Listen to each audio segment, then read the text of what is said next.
नमस्कार दोस्तों, विशाल GS academy 0.2 में आपका स्वागत एवं अभिनंदन है। जैसा कि हम जानते हैं कि 16 जनवरी 2024 का करंट अफेयर्स तैयार हो चुका है। तो इसी के साथ हम अपने करंट अफेयर 16 जनवरी के क्वेश्चन वाइज हम सारे क्वेश्चन को पढ़ते हैं और उनके ही साथ उनकी डिटेल्स भी पढ़ेंगे। सारी डिटेल के साथ आपको क्वेश्चन प्रोवाइड करा जाएगा। इसी के साथ हमारा पहला क्वेश्चन बनता है, वर्ल्ड इकोनॉमिक फोरम की सालाना मीटिंग किस शहर में 15 जनवरी 2024 को शुरू हुई? तो इसका आंसर हो जाएगा हमारा option B, Davos, Switzerland.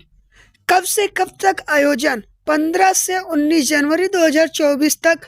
Meeting की थीम, रिबिल्डिंग ट्रस्ट, विश्वास का पुनर्निर्माण।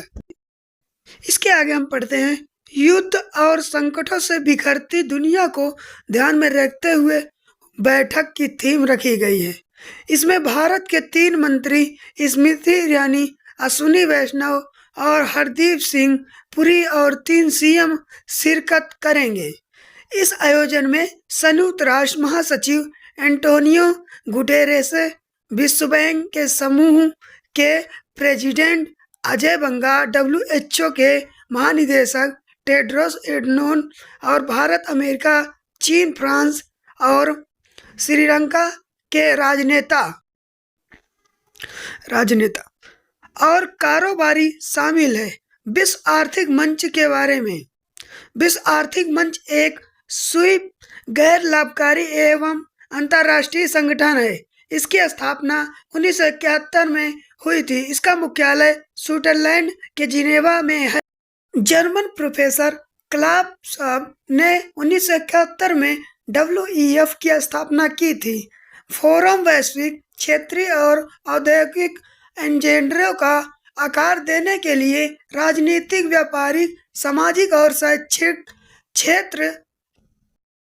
इसी के साथ हमारा दूसरा क्वेश्चन बनता है, अंतर्राष्ट्रीय मुद्रा कोष के अनुसार कृत्रिम बुद्धिमत्ता से दुनिया में कितने प्रतिशत नौकरियां जाने का खतरा है? तो इसका आंसर हो जाएगा हमारा ऑप्शन सी, 40%।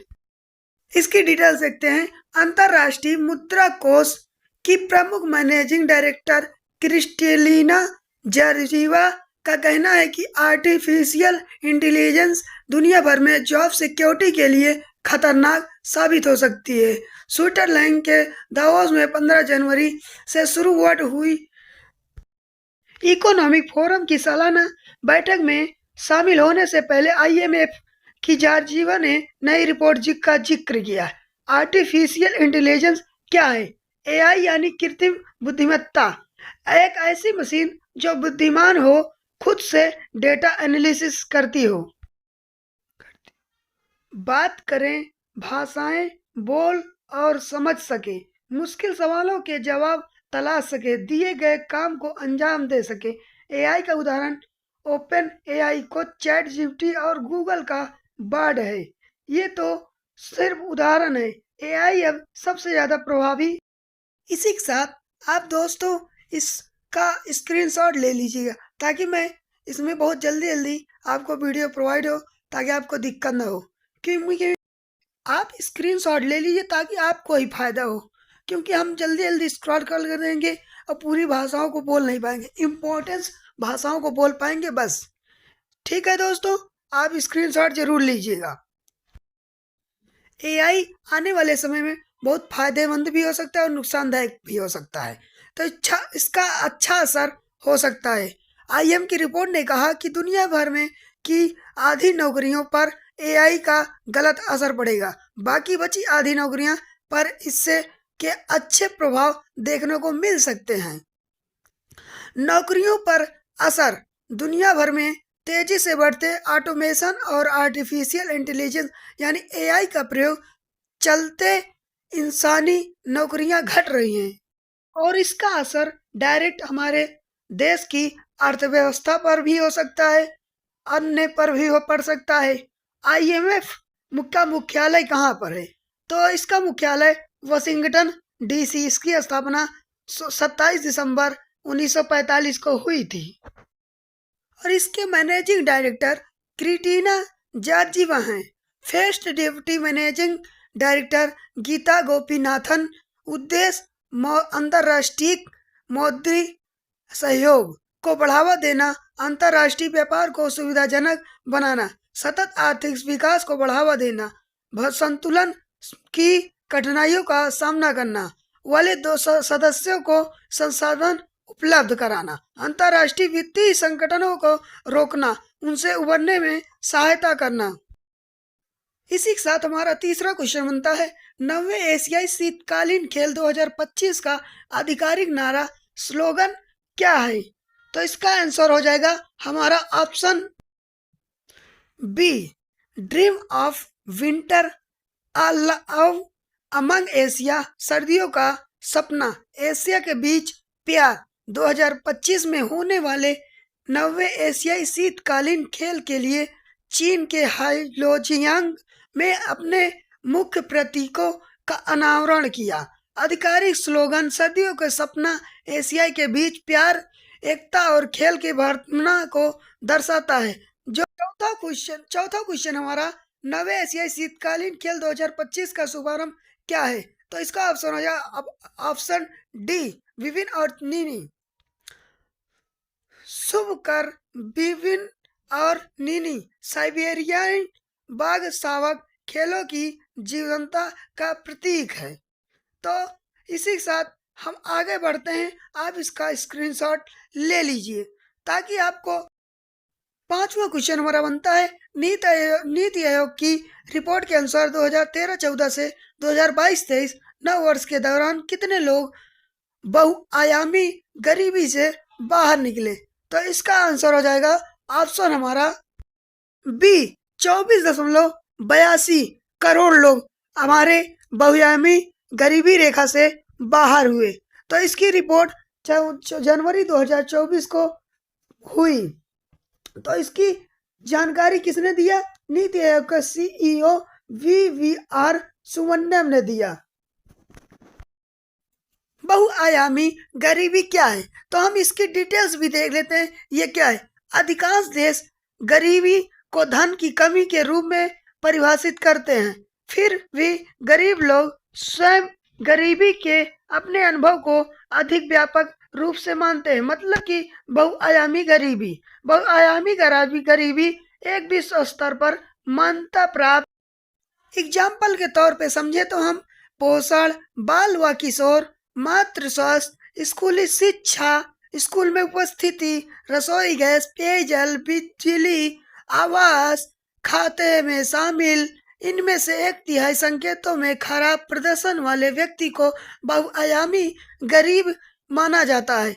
बहुआयामी गरीब के तथ्य वर्ष 2014 में देश के बहुआयामी गरीबी 29.17% थी, जो घटकर 11.28% हो गई है, यानी 17.89% अंकों की कमी हुई। इन 9 वर्षों में 24.82 करोड़ लोग गरीबी से बाहर आए। नीति आयोग ने इसकी स्थापना 1 जनवरी 2015 को की। अध्यक्ष हैं इसके प्रधानमंत्री, उपाध्यक्ष हैं सुमन बेरी, सीईओ हैं वीवीआर सुब्रमण्यम।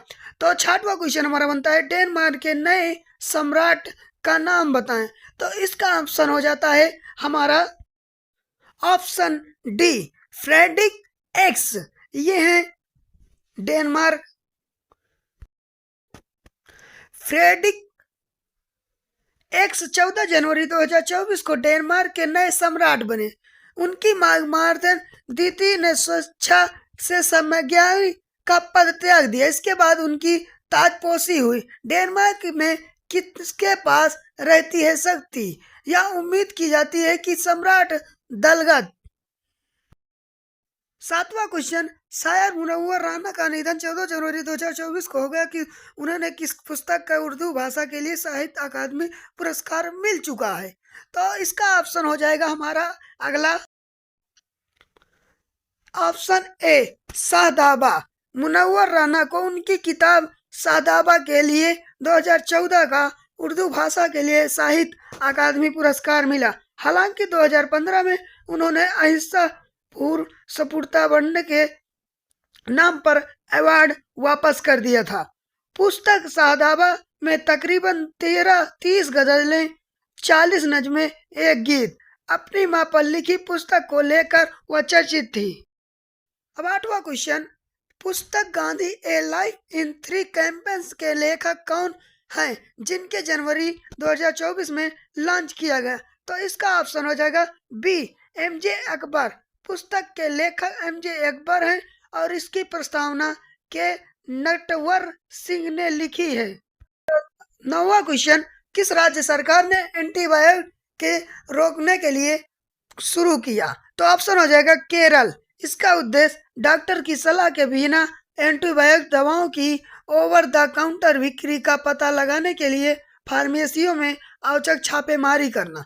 दरअसल एंटीबायोटिक के गलत उपयोग के कारण बैक्टीरिया दवाओं की प्रतिरोधकता क्षमता बना लेता है। इसकी वजह से दवाओं का असर कम या खत्म हो जाता है। इसी वजह से केरल सरकार ने ऑपरेशन अमृत शुरू किया। शिकायत दर्ज कराने के लिए एक टोल फ्री नंबर उपलब्ध कराया। ऑपरेशन गतिविधियों केरल रोगाणुरोधी प्रतिरोध रणनीतिक कार्य योजना एंटीबायोटिक साक्षरता पहल की जारी रही है। राजधानी Thiruvananthapuram, governor Arif Mohammad Khan, CM P Vijayan. 10वां क्वेश्चन हमारा, झारखंड सरकार ने जनवरी 2024 में कितने जिलों में 158 ब्लॉक को सूखाग्रस्त घोषित किया? इसका ऑप्शन हो जाता है डी, 17। झारखंड सरकार ने औसत से कम बारिश के बाद 17 जिलों के इतने ब्लॉकों को सूखाग्रस्त घोषित कर दिया। इस सूखे से लगभग 15 लाख किसान प्रभावित हुए। राज्य ने सिंचाई के बुनियादी ढांचों को विकसित करने वाले और सूखा लचीलापन को मजबूत करने के लिए नीति आयोग के समक्ष विशेष केंद्रीय सहायता का आग्रह किया। झारखंड में केवल 20% कृषि योग्य भूमि में सिंचाई की सुविधा है। CM Hemant Soren, governor CP Radhakrishnan, राजधानी रांची।